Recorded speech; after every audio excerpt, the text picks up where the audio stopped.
Alright guys, so I don't have Velvet Dog 100 with me, nor am I wearing a wrist on my watch.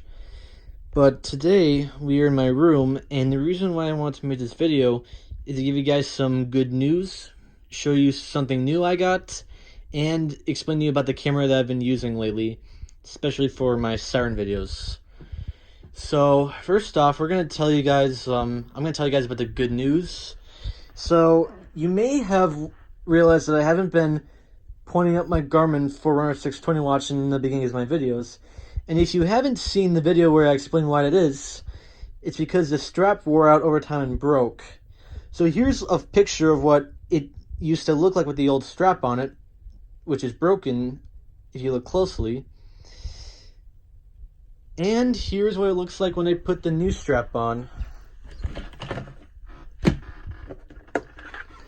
Yep, guys, I got a new strap on this Garmin Forerunner 620 watch. And I thought at first I'd have to, get a new watch entirely, but it turns out that I didn't have to do that. And I could just, order the strap for a cheaper price. So, yeah. It doesn't, have, the... Instead of having, the blue and black strap with holes in it, it's just... It has, the... This strap is gray and black with just one hole stacked up in each other.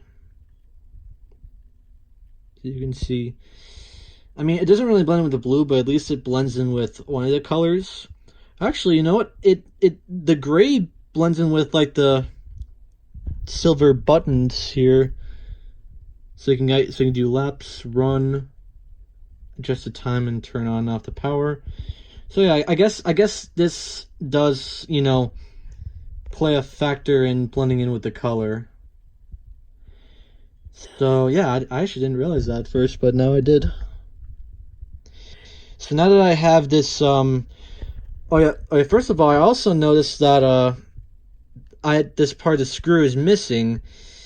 I didn't notice that at first until earlier today, but at least it'll stay on because the screw on this side is placed tightly, so it shouldn't come off.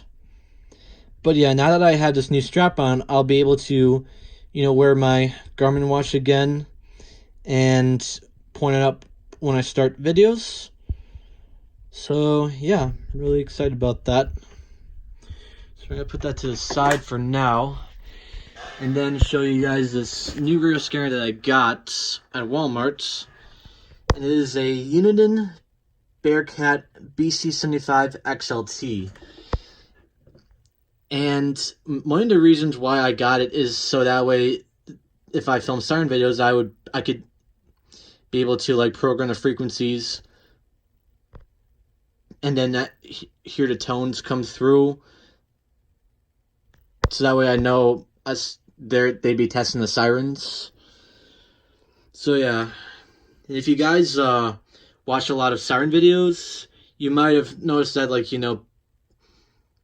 the people who made the video put the tones from the scanner to activate the sirens. So that's what I'm planning on doing in this for my future siren videos. I don't really know how to. I'm not really confident with using this yet, but at least learn how to turn it. At least know how to turn it on, and make it so that way no other frequencies interfere. So yeah, I might just spend a little more time in research, trying to figure out how to work this thing so I know 100% how to use it. But that's what it looks like here.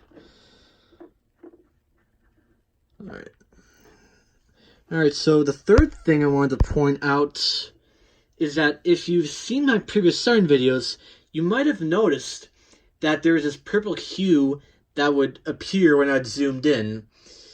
And it's not because I was using this camera. Rather, I was using this camcorder down here, which is a Canon Vixia RF 800. Oh yeah, and this one is a Sony Handycam HDR CX405. There's a model right there, if the camera will focus on it or not. So yeah, this is the camera that I've been using lately. And the reason for that being is because when I was down in New Orleans, I was taking pictures of those like streetcars that would pass by on the old historic St. Charles line.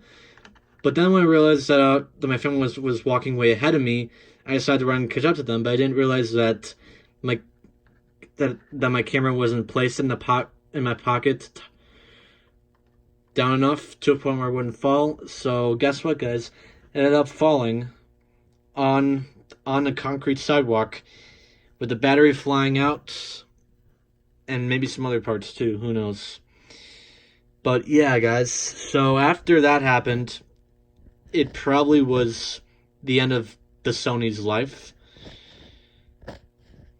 And I wasn't really happy about it afterwards, and I had to use my iPhone XR to record the rest of the videos that I filmed. And it's actually the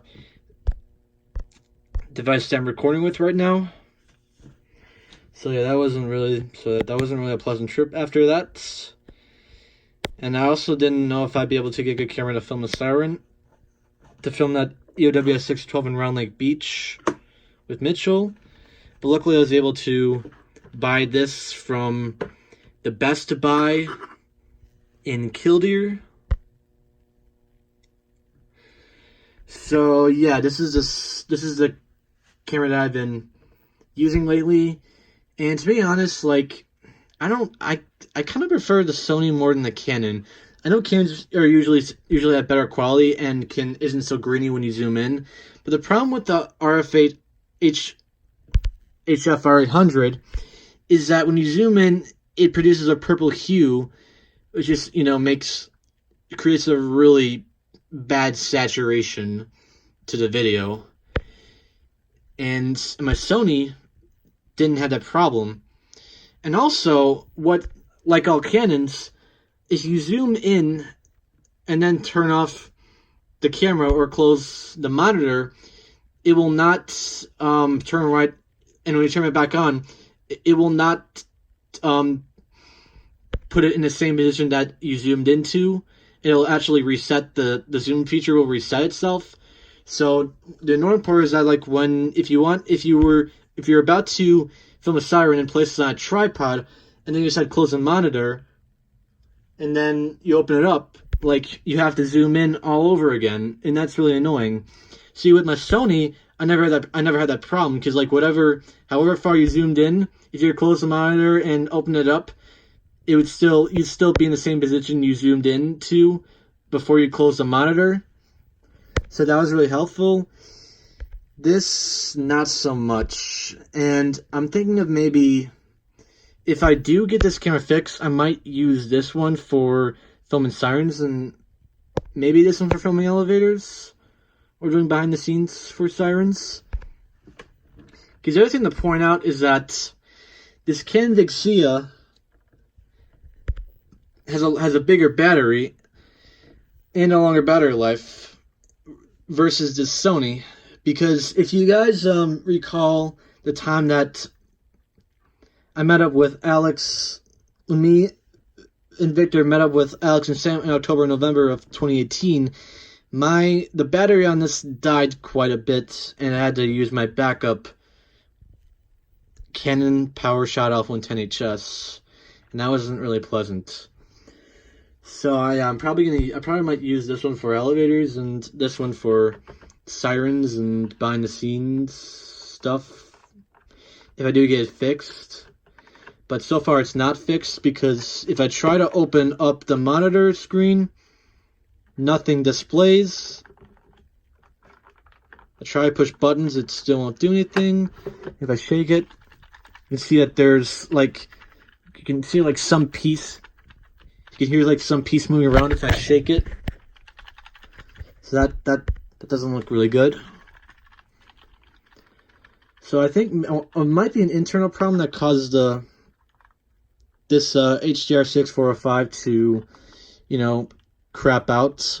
Because the problem with Sony is that they're fragile. So if you drop it several times, you might have like killed a perfectly good camera, and which this was pretty decent, way better than the other Canon that I used to film.